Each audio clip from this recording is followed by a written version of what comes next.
I worked as a nurse in a long-term care facility, mostly night shifts.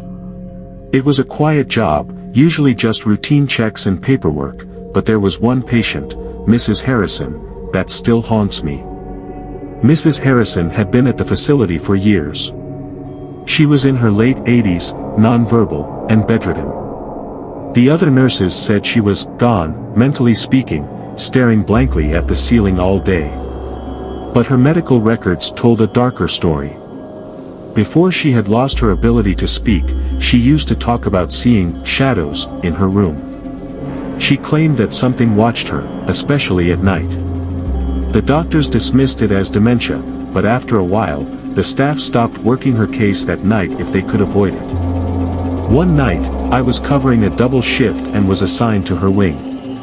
Around 2 a.m., I went in to check her vitals. The room was dimly lit by the small lamp on her bedside table, casting long shadows across the walls. I was tired, running on autopilot, as I approached her bed. Mrs. Harrison was lying there, just as she always was, staring blankly at the ceiling. But then I noticed something. Her breathing, it was faster, shallow, like she was panicking. I leaned over to check her face, and that's when I saw it. Her eyes. They were wide with terror, locked on something in the corner of the room. I followed her gaze, but all I saw was darkness. "Mrs. Harrison," I said softly. I reached for her hand, trying to comfort her. As soon as I touched her, her entire body tensed. Her hand gripped mine so tightly I winced. Her eyes shifted, meeting mine for the first time since I'd known her, and her lips began to move, just barely, but enough that I could see she was trying to speak. I leaned closer, my ear just inches from her mouth. At first, it was just a rasp, a dry whisper, but then I heard it clearly, "It's here." A chill ran down my spine. "What's here?" I asked, though I wasn't sure I wanted the answer. Her eyes darted back to the corner of the room, and I swear to you, the temperature dropped. It was freezing. The hairs on my arms stood on end, and then I felt it too, something watching. The shadows in the corner seemed to shift, almost like they were moving. I couldn't see anything, but I felt it, like a presence, cold, heavy, suffocating. Mrs. Harrison's grip tightened, her eyes pleading with me. Her breath was coming faster now, shallow gasps like she was fighting something. The room grew darker, even though the lamp was still on. I felt frozen, rooted to the spot. Suddenly, Mrs. Harrison let out a raspy, guttural sound, her whole body trembling. Her grip loosened, and just like that, her chest stopped moving. No breath. No pulse. She was gone. I stumbled back, calling for help, my hands shaking. The other nurses rushed in, but it was too late. She had died, just like that, in the middle of her panic. They reassured me it was natural, her body had simply given out, but I knew what I felt in that room. After they took her body away, I went back into her room to collect some of her personal belongings. The air still felt thick, like something was lingering. On a whim, I glanced into the corner where Mrs. Harrison had been staring. There, scrawled in tiny, shaky letters on the wall, letters I hadn't noticed before, was a single word. Here. I left the room and never worked the night shift again.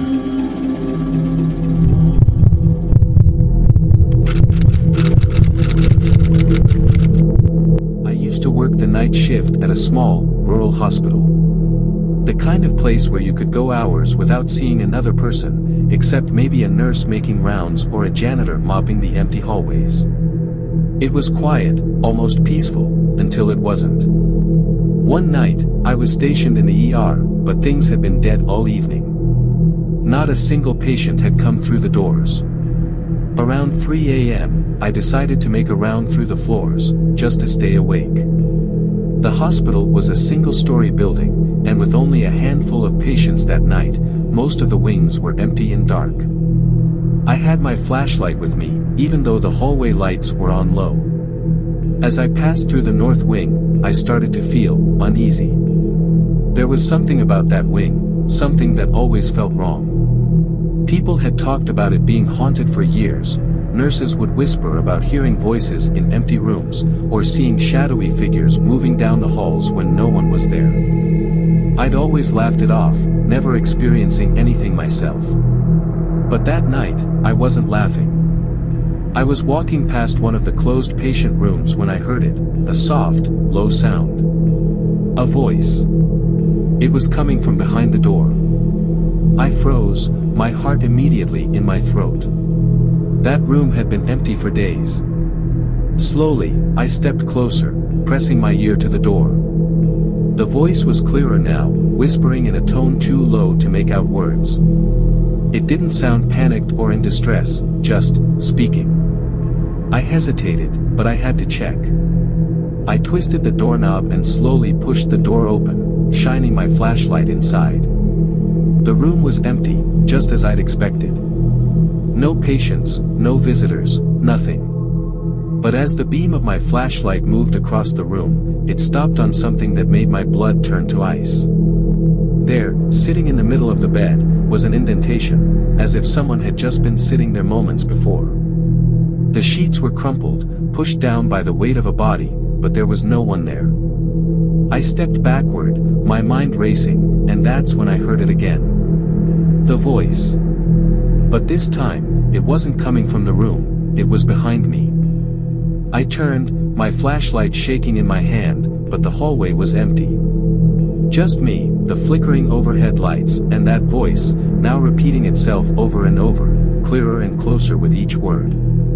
I didn't wait to understand. I ran. Sprinting down the hallway, the voice following me, growing louder, more insistent. By the time I made it back to the ER, I was drenched in sweat, gasping for breath. The voice had stopped the moment I crossed the threshold, and everything was dead silent again. The rest of the night passed without incident, but I never went down that wing again. A week later, I overheard two nurses talking. They said a patient had died in that room years ago, a woman who'd gone into cardiac arrest in the middle of the night. They'd found her sitting up in bed, trying to call for help. That was the last time I worked a night shift. I didn't care about the extra pay anymore. Some things aren't worth the money.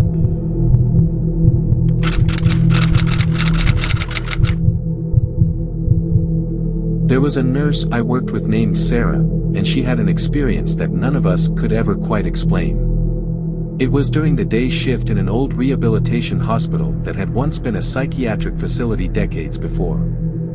There were always strange stories about the building, but Sarah didn't believe in any of it, until one afternoon. She was assigned to room 202, where an elderly patient named Mr. Hansen had recently passed away. His bed was still there, and the room was supposed to be cleaned and prepped for the next patient. Sarah went in to do a routine check on the equipment. As she walked in, she felt a sudden, unnatural chill, like the temperature had dropped several degrees. The sun was shining brightly outside, but inside the room, it felt dark and cold. Ignoring the sensation, she started checking the monitors. Then, from the corner of her eye, she noticed something strange. The bed, Mr. Hansen's bed, had an imprint on it, as if someone were lying down. But the room was empty. Thinking it was just her imagination, Sarah brushed it off and continued her work. As she turned to leave, she heard a distinct noise, shuffling, like feet dragging across the floor. She froze, listening, but no one was there. When she finally turned around to look, the bed's imprint had deepened, as if someone invisible had just laid down. The hair on the back of her neck stood up. Sarah quickly left the room, trying to rationalize what she had seen. She told a few of us what happened, hoping for a logical explanation. But then another nurse chimed in. "You know, Mr. Hansen always complained about seeing people in his room," she said. "He said they were watching him, especially after visiting hours, but we never saw anyone."